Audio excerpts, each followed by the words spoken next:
Yo, what's up? It's someone that's someone, and welcome back to another story mix. Today I'm joined with the good homie Blurry, back with another collab for you guys. Yo, what is going on, everyone? It is Blurry, and welcome back to today's report. I'm hyped to be back here on Someone That's No One's channel. Who better to collaborate with than the two OG Trip Report readers themselves, Blurry and Ricky. So leave a like and a comment down below for this combination. We're going to be reading out some pretty cool and wild stories today, so we really hope you guys enjoy these. Without further ado, let's get into the video. We recently had a collab on his channel where we covered opiates, so make sure to check that out and subscribe if you haven't. But today we got some DXM trips, some pretty strong ones, which we got a request that we do a mix covering Tussinspace, which is basically a name for the hallucinated state you experience on DXM, which varies from user to user as you'll see. But let me know what you guys want to see next, and also I do want to know real quick that some of these are taken from various points in time, so the quality will vary. But let's waste no time. I'm sure you'll enjoy this one. Make sure to like and subscribe, and without further ado, let's dive right into this. Nether Dimension. It was an overcast, cool fall Wednesday, the first day of Thanksgiving break. The weekend before, I had bought 3 bottles of Robitussin gel caps and intended to do a high dose sometime over break. Prior experience with DXM was about 300 milligrams a week or so before. I have a history of mental and emotional dissociation, which I mostly overcome, but occasionally I'd relapse, and detecting them was always hard because of the nature of dissociation. The prospect of inducing dissociation came to me so I can learn more about it, so that I could realize when I was doing it, it intrigued me. My mother is disabled and works from home, so I knew I wouldn't have to worry about her too much, and my little brother usually plays video games, so I decided that day would be a good day to trip. Hard. 9 a.m. Ate a decent-sized breakfast and dosed about 200 milligrams. Waited about an hour and a half and felt a strange dream state start to come over me. 10:30 a.m. Dosed another 200 milligrams and listened to some music. The dreamy echoing harmony of psychedelic rock washes over me in waves. My body felt like it was losing feeling, but in a warm, pleasant way. 11:30 a.m. By now, I had dosed another 100 milligrams and the trip was intensifying. I found I could still walk and decided to go on a hike in the woods near my house. For 30 minutes, I wandered in awe at the beauty of nature around me. All sensation of self and physical body had left, and I was a spirit, flowing through nature to the soundtrack of Dan Mason's Hypnagogia. A fresh hit of nicotine put me on my ass, and I watched a leaf float towards me on the wind. I experienced joy and hope like I was a little kid. It felt like nature blessed me with a gift, a leaf of grace before my final descent into madness. 12 p.m. Stumbled back into my house. An ominous and dark feeling surrounded me. I sat in my closet, staring at the 200 milligrams I was about to take. Downed the final dose and stumbled downstairs. I don't remember walking through the door or laying on the couch, but the Christmas lights each shined like individual suns, and the unfinished ceiling of my basement warped extremely.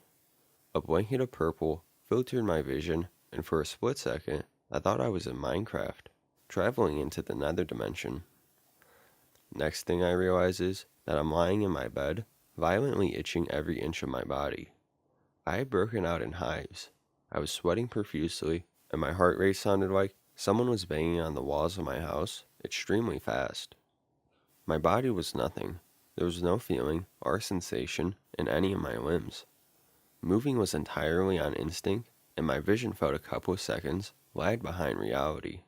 Permanent double vision had set in, and it was sharp and clear. I considered telling my mother that I was dying. She's my only family member I trust and love besides my brother. I decided to wait it out. The concept of emotions and dying was so foreign to me, I forgot about everything in my life. I lay for what seemed like an eternity in my bed with no clue what I am, who I am, or where I am. All sense of the world and my body had left me. I was at the music and sounds of Chamber of Evaporation by Mac DeMarco, evaporating into waves of color and disorientation. 6 p.m. I feel well enough to stand, and as soon as I stand up, I feel perfectly sober. A little tired like I had waken up from a nap. I was extremely warm, and the emotional afterglow was spectacular. For the rest of the night, I hung out with friends and family and acted normal. I learned exactly what I wanted to from this trip, but also much about the dangers of high doses. I handled it well for the little amount of experience I have. I haven't wanted to do DXM since, but I'm not afraid of it, and know that in the future, I may visit the Nether once again.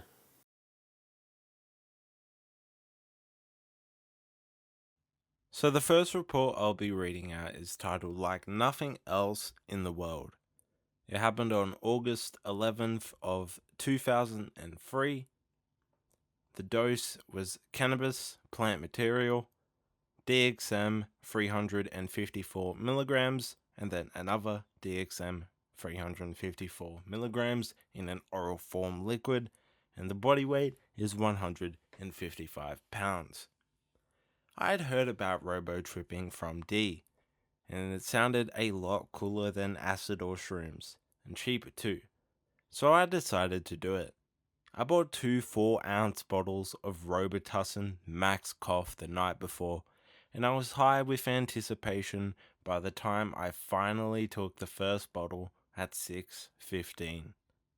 I had been taking hits out of a gravity bong with a laundry bucket and 2-liter bottle with an old friend, and I was pretty damn stoned. I took the second at 6:45. It tasted like shit, and then my friend had to go.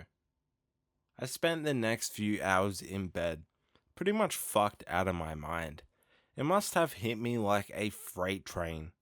I remember trying to get up and walking over to my stereo to pop in some new CDs and discovering that I couldn't feel my feet and did not recognize myself in the mirror by my bed.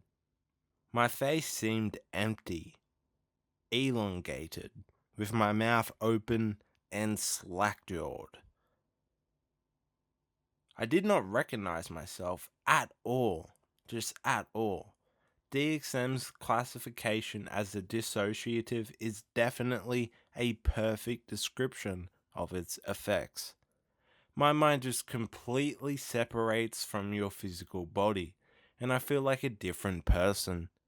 While I was lying down, the room kept tilting to the right, and I thought the bed was elevated almost to the ceiling. I couldn't focus my vision. Double everything. NNC picked me up around 9:30 to go cruise around with some sophomore chicks. This is where I screwed up. I definitely should not have left my room. I had to talk to my mum on the way out to the door, and she could tell that something was extremely wrong.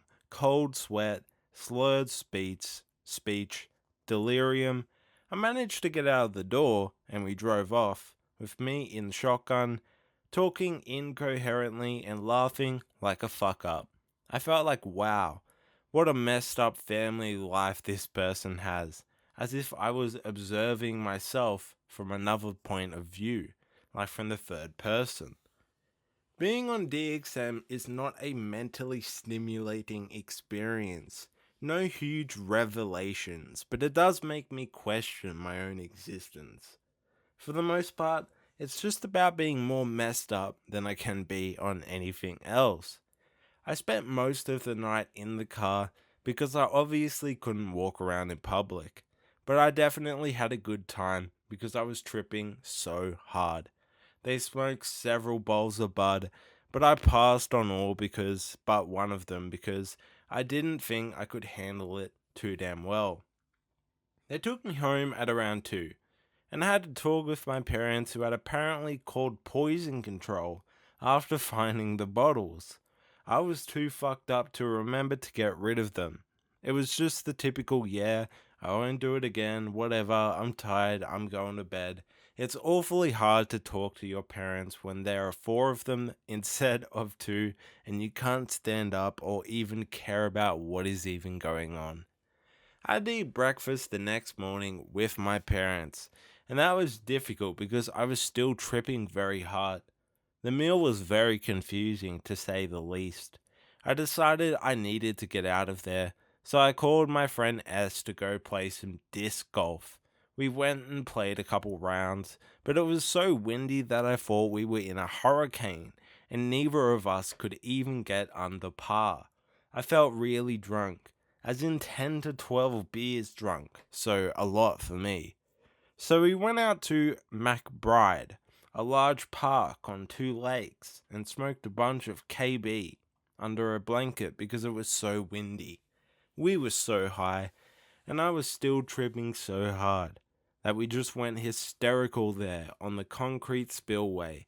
God knows what the people fishing out on the lake must have thought. We drove back to town for dinner and dropped in on D, whose brother R is somewhat of a psychonaut.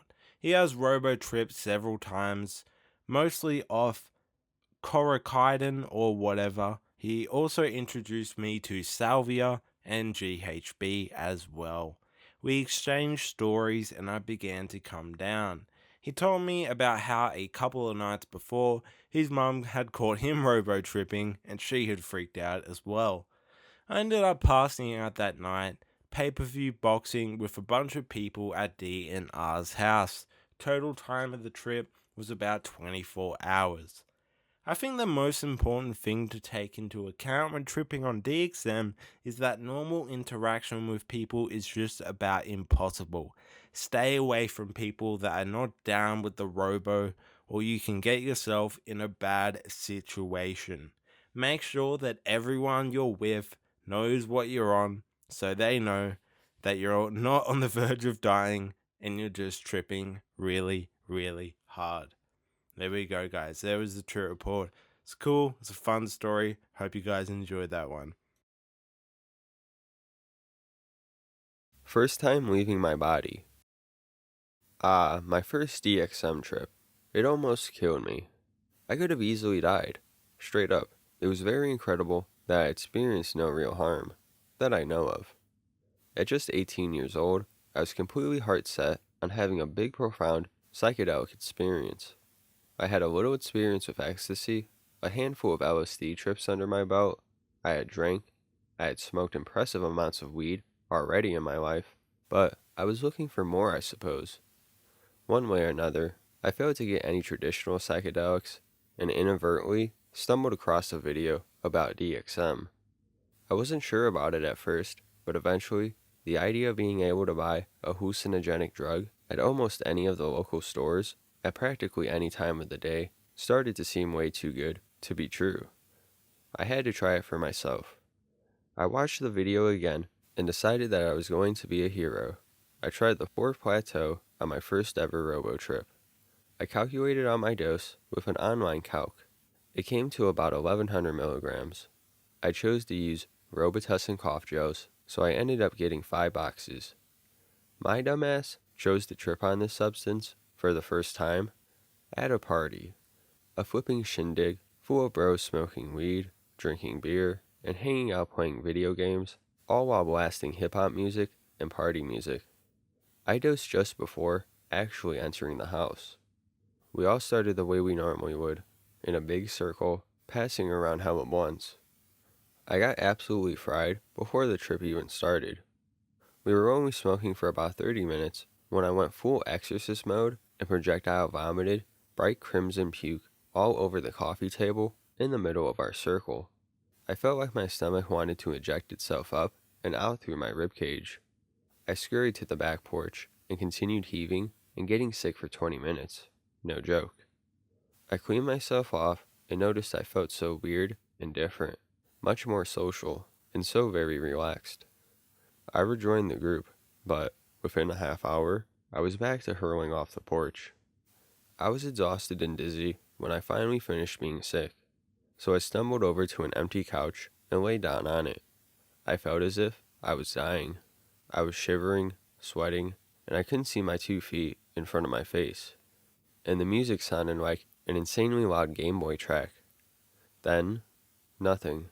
Total blackness. The music faded into a quieter, slower, and more calm, muffled version of itself. My subconscious went silent. Then my perception darted through this colossal tunnel made of slow swirling, double helix rings of various colors. I wasn't surprised or shocked. It all seemed totally normal to me.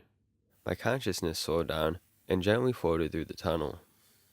Eventually, I met two silhouette-style geometric entities, one purple and one yellow. They reminded me of people in morph suits, or like people in an abstract painting. They each took one of my hands, leading me to this incomprehensibly massive planetary-sized labyrinth. The yellow character glided around and acted like an excited kid exploring a playground, while the purple dude slowly stumbled back and forth, occasionally stretching or sitting down. Neither of them said a word. They didn't even have mouths. But I knew in my mind that both of them were versions of my inner self, depending on my mood or environment. It makes me reminisce of the movie Inside Out, in a weird way. When I woke up to the physical world, I was still severely intoxicated, probably high second plateau. I couldn't believe only 3 hours had passed since I lay down on the couch. After stumbling around, feeling mentally handicapped for about 2 hours, I slept off the rest of the experience. I can still vividly picture the world I visited and painfully reimagine how awful I felt before I lost contact with my body. I should have actually went to the hospital, if not via ambulance, at least the next morning, in case I had detectable signs of damage. I question if my stomach or liver healed entirely. I wonder if I had a seizure or something similar when I look back at the way it felt. I really can't stress enough how incredibly harmful excessiveness is when you get involved with DXM. Any drug really, but DXM in particular is so readily available that this easily becomes a serious issue. Danger is a real risk, either through huge doses that, granted, probably don't kill you, but definitely aren't good for you, or through using it too often and forming a habit. DXM to me is more of a hard drug than I ever anticipated. The next story I have for you guys here is called First Overdose.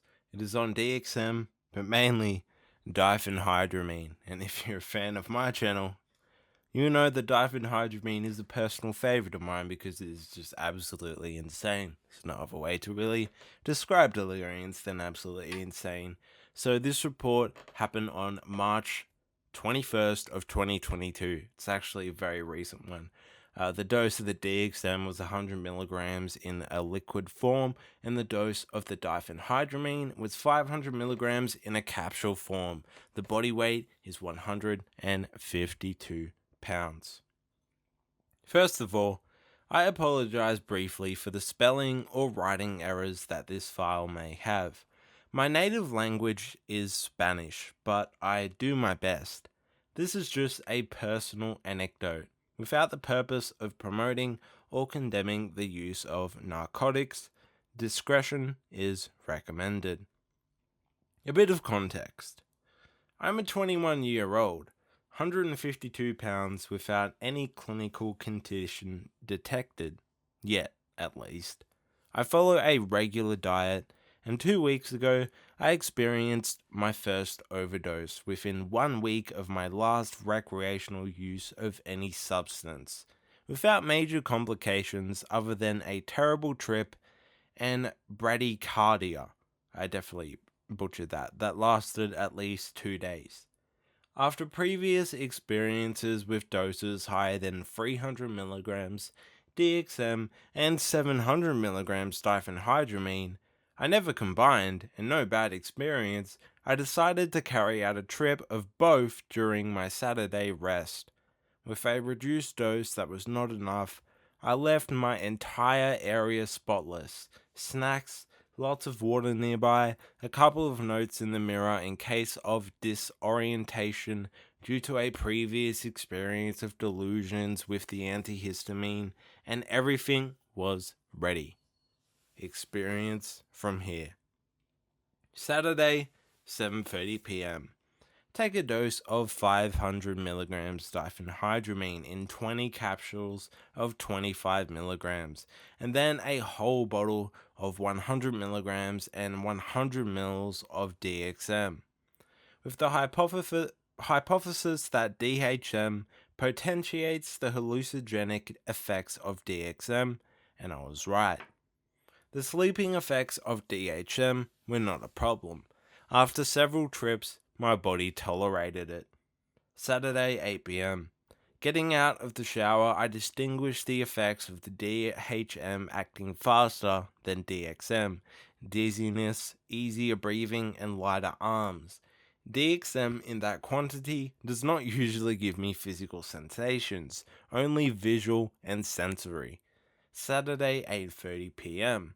Listening to music, I realize how it stimulates me more and more, typical of DXM, a signal that began to suppress my CNS, so I decided to turn off the light, lie down, cover only my eyes with a handkerchief. The darker my field of vision, the more pronounced the visual effect. The rhythm is more enveloping, and quickly I began to feel my body sinking, and as if the bed floated out, like I was going on a stretcher in an ambulance and the doors open making you fly out. I've never flown out of an ambulance, but it sure must feel so. Point of no return. Saturday, 8:45 p.m. I quickly began to feel that something was wrong. Although the visual effects were much more satisfactory, my heart rate slowed quite a bit and my breathing was deep and slow. However, the surrounding atmosphere and the euphoria from the hallucinations made me ignore the signs. 3D structures, flashes like lightning, changing colors, and two very bright and annoying beings that appeared on the periphery of my visual field are some of the things that I saw that stood out to me the most. I want to talk a little more about two very particular beings, since it is not the first time that they have appeared. They seem to be made of light. They are very bright. They stand on my periphery, and when I try to see them, they disappear. They are very small. I would say barely an inch. But what surprises me most is the fluidity in which they move and make their gestures. They seem inspired by Looney Tunes because they interact in a funny way. Small objects are thrown, they seem to go up and down stairs among other things. How to stimulate playing instruments that sound in the song I'm listening to. However, its brightness is usually annoying for long periods of time. Saturday, 9:20 p.m. Back to the important stuff. By this point, I was getting dehydrated. I had a slight fever, my mouth was dry, was thick, foamy, saliva. I got up to drink water, but it wasn't enough. I was too weak and drunk. Even picking up my phone to see the time was difficult. I tried to walk, but I couldn't. I felt like I would collapse at any step, so I lied down again. Nightmare, muscle failure, weakness, delirium, dehydration, and apparent bradycardia. As the physical discomfort worsened, the trip also got worse. I could see silhouettes above me trying to reach me, suffocating. I knew I had to do something, but it was very hypnotic. I was stunned, while my insides were flooded with a clear sensation of poisoning. Saturday at not sure p.m.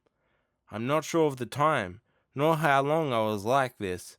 I just remember a strong spasm through my spine and a pain in my chest. It was like a very strong stabbing sensation. I felt I couldn't breathe, and with difficulty, I got out of bed by mere impulse. Just at that moment, a liquid rose up my throat, and I foamed at the mouth. I struggled to stay on my feet, and even harder to get to the bathroom as my airways cleared little by little. Coming down. From here, everything is fuzzy.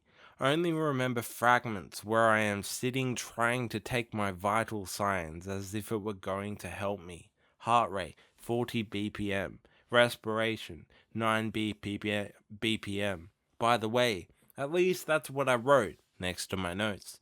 But it's hard to trust that information considering my state at that time. I remember leaning against the wall, hearing many voices whispering, seeing a sock on the ceiling, and shadows moving around every corner. I guess I tried to avoid lying down, but at some point I fell asleep. Sunday, 5:20 a.m. I woke up with headaches, some dizziness, disorientation, but with better mobility. I was drinking a lot of water, but my mouth was still dry and my saliva foamy. So I decided to go out and buy some serum on the other street in a 24-hour store. When I came back, I noticed my heart racing and my pupils trembled, but I was too tired to worry about it, so I left it for later. Final. And, well, that's how it ends. With a bad experience and an important wake-up call, but above all, something learned. The 2 days after, I had a fairly weak heart rate, and on Monday, I had a general checkup without negative or relevant results. I say goodbye without the expectation that this reading has served you or been interesting. There we go, guys. That was that report. I had no idea that those two drugs combined in that sort of a dose could be that dangerous. But yeah, there you go. Hope you guys did enjoy this report by me. If you did, be sure to leave a like for me and someone, and I'll see you guys in another video with someone really soon, or maybe I'll see you over on my channel. Peace out. Enter the Matrix. Here's the story of my first serious DXM trip. At the time, I was 20 years old, 120 pounds. I was experienced with acid, weed, and shrooms, and was very interested in finding new ways to explore the doors of perception. In my research, I stumbled upon the dissociatives and was immediately interested. DXM seemed to be the easiest dissociative to obtain and try by far, so I ordered some Robocough. I set aside a Saturday to lock myself in my room with some ginger ale, a trash bag, some snacks, and trip out. I took 300 milligrams of DXM on an empty stomach for my first dose to make sure that it was serious. This was a dumb move, and I'm lucky I didn't have an enzyme deficiency or things would have turned out differently. In the afternoon, I downed the 300 milligrams of RC in one shot with a chaser, and it was the worst thing I have ever tasted to this day. The taste stayed in my mouth for 10 minutes, no matter what I tried. Once I had recovered from the foul taste, I sat at my computer with a music visualizer to wait to come up. After about 30 minutes, I began to feel a bit slow and heavy, a sort of stoned mind, drunken body feeling. These effects slowly increased over the next half hour. After 1 hour, I was beginning to feel queasy. It became uncomfortable to sit upright, so I grabbed my ginger ale, moved to my bed, and lied down with my headphones to rest it off. I should have been more worried and unhappy, but I was beginning to feel a sort of mental numbness, like I was somehow muffled or further away from the world. After lying on the bed zoning out to my music for a while, my stomach felt better. I felt like I had been on that bed for over an hour, but it was barely half an hour. Time was definitely moving slower. It was now about 2 hours after I had drank the DXM, and the effects were ramping up. I no longer felt like I would puke, but my stomach felt oddly tight as if it were getting squeezed by a big rubber band. I no longer felt drunk or high, but rather extremely distant. My thoughts felt like they took forever to put together, yet were still accurate. My whole body felt unfamiliar and numb, as if I were an alien in a host body. I also felt a strange feeling of emotional flatness, as if I could not be angry, happy, sad, or anything else. Most amazing was that I was beginning to see images with my eyes closed, simple silhouettes and shadowy figures at first, but at around the 2.5 hour mark, I was seeing green digits falling down the blackness of my eyelids, like in the Matrix. This eventually gave way to the morphing mass of squiggles on the background that was constantly squirming and forming new shapes. Soon I discovered that if I thought of something very hard, my hallucination would morph into it for a short time. After I had been lying on the bed for around 2 hours, I craved my computer again. Getting out of bed and walking to the computer felt like I was a marionette doll and the puppeteer at the same time. Before I began tripping, I had set aside a few computer games I had never played for future me to choose from. I went with GTA 4.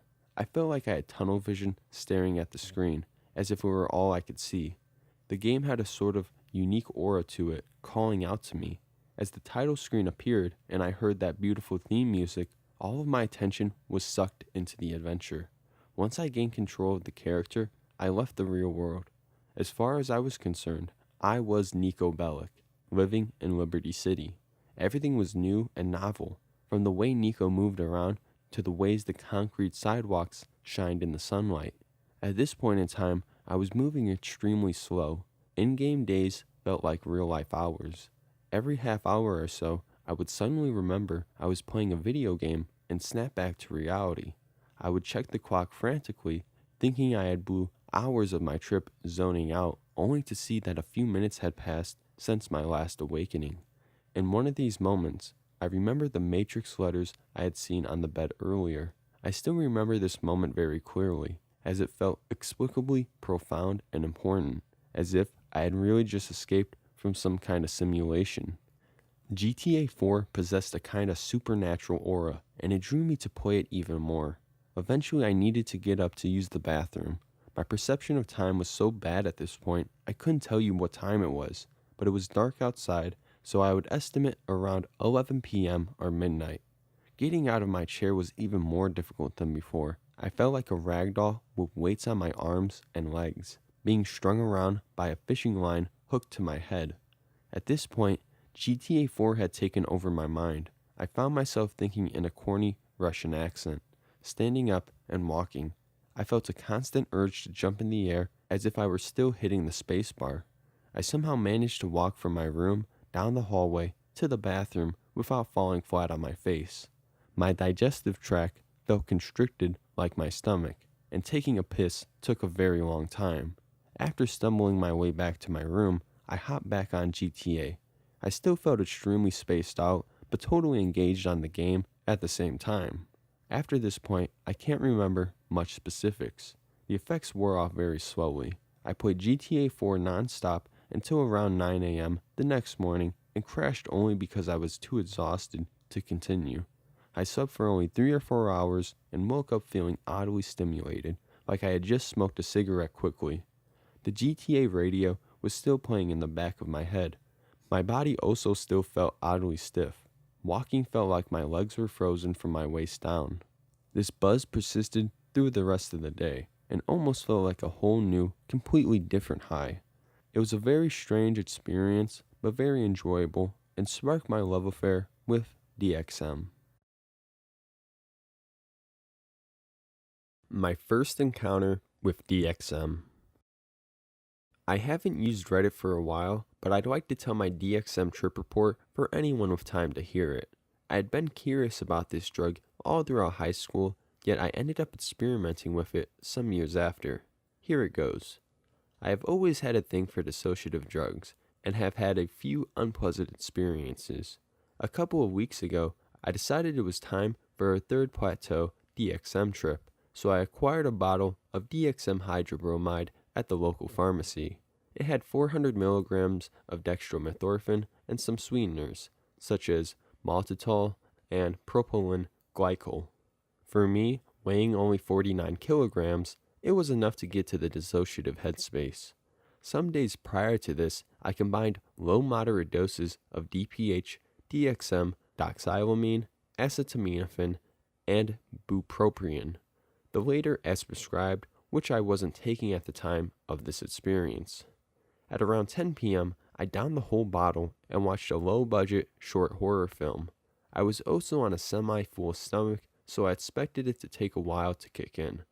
Meanwhile, I was on YouTube just watching some dumb videos when I first noticed a slight body high, which then progressively started getting more and more intense. It was almost euphoric, and my body was very heavy at this point. Around an hour had passed since the ingestion of the cough syrup, so I decided it was time to listen to some music. I went to check my Bandcamp wish list and started to dwell into deconstructed club artists, such as Bulma and wings. I was still feeling an immense body load, and I closed my eyes to focus on the intricate sounds I was listening to. Eventually, I started to get a weird feeling, accompanied by a warm tingling as I was noticing my room getting darker, like a rapid sunset in a loop. It was a bit nauseating, but I didn't mind it that much. During the following hour, I got out of bed to look at the street from my window and to get a drink of water. This particular brand of DXM, one of the few available in my country, has a really fucking disgusting taste, and it was still very present in my mouth. I noticed a similar dissociative feeling like I usually get on ketamine. However, this had a dirty and more dysphoric vibe to it. I decided to lie down since this effect was getting overwhelming and changed the album I was listening to Spirit by Omid Norozi. It is a mysterious building of sounds and honestly fits very well in the whole dissociative experience. It almost felt like the music was grabbing me by the hair and dragging my face in the dark void I was in while my eyes were closed. This is when the whole thing takes a turn. In the middle of that black dimension, I started to notice some images, geometric forms, and a lot of multicolor Mobius strips that started to morph and make tunnels, which I chose to fall into. It was a slow voyage down these vortices, and the walls of these tubes looked like slime or plasticine. At the end of it, I saw my body in the fetal position I was currently in, but instead of being in my bed, I was in a liquid-filled red chamber, like that part in The Matrix when Neo takes the red pill. I didn't have any sort of humanity and didn't really look like a person. I was intubated, artificially fed, and under some sort of experiment. Then, almost like a shock wave, the tubes I had around me broke open, and the liquid material in which I was immersed rapidly dissipated. I found myself vulnerable, inhuman, and paralyzed in the same place. It was a sad scene to witness and made me open my eyes to look at a bedroom I didn't recognize. Everything was alien-like and dark. My stomach was burning due to the high doses of maltitol and propylene glycol, and I could see inside my body. My organs were all in pain, changing colors and trying to break free from this prison. It was a hell of a sensorial input. Touching things outside of this complete mindfuckery wasn't possible due to the tactile disconnection. I decided to change the music to Restive Pongona and close my eyes again. Now, I was looking at Mandelbrot zooms that faded away, putting me face to face with a deformed, bloody, and mutilated female-resemblant creature. It was screeching and whipping while showing me the gangrene of its wounds. Immediately, my visual field zoomed into these, traveling around that landscape of gore and pus. It didn't make any difference because I had no idea where or who or what I was. Many more closed-eye visuals appeared in front of me, which at this point, I couldn't understand what they were. I could kind of make out statues, mountains, and forest, but I was just grasping at those territories. I couldn't enter them or didn't even try to. I gave up on controlling the high and just let myself be purged for whatever reason. I opened my eyes another time and just thought to myself, how the fuck is this an over-the-counter? I got out of bed to drink water, and it was almost impossible to get the bottle. Robo-walking is fun as fuck though. I was enjoying my fucked up state and almost laughed at it, but at this point, I had no human functions left. My bedroom felt foreign to me. It looked like a hospital wing or some sort of corridor. I knew I was in my bedroom, but couldn't recognize it. My stomach was burning even more, and I wanted to vomit. I decided to finally go to the toilet after I suddenly remembered the concept of bathrooms. I went 3 times to the bathroom, and every time it looked like a completely different space. Looking at myself in the mirror was different every time I did it. I felt like a ghost walking around the house in the most demented way possible. I was also very photosensitive, and looking at bright lights, such as my phone screen, almost made me vomit. I remember listening to Trente Yos a Grande Ancella by Rian Vergel, and all the sounds were cutting my skin, hurting my brain, and making me feel like I was actually fire. I stopped the music after deciding I wasn't enjoying this anymore, so I proceeded to get under my blanket and close my eyes. I could feel my mind completely detached from my body and was seeing myself from an external point of view. If I opened my eyes, I was seeing characters from Serial Experiments Lane, and even a fucking character from a somewhat known hentai thigh-riding me. It was complete nonsense at this point, and I wasn't able to process if I had my eyes closed or open because it was the same thing at this stage. I couldn't get myself to fall asleep. Somehow, at around 5 a.m., I managed to fall asleep, and when I woke up, I was feeling a little groggy, but in a good mood, with mild euphoria, especially whenever I yawned. This experience has a slight antidepressant effect, which I can understand due to the SERT/NET increase and the 5-HT1B/1D binding. It also lifted my emotional state a bit since I was wrecked after multiple suicide attempts and general substance abuse that summer. However, I still prefer ketamine when it comes to NMDA receptor antagonists.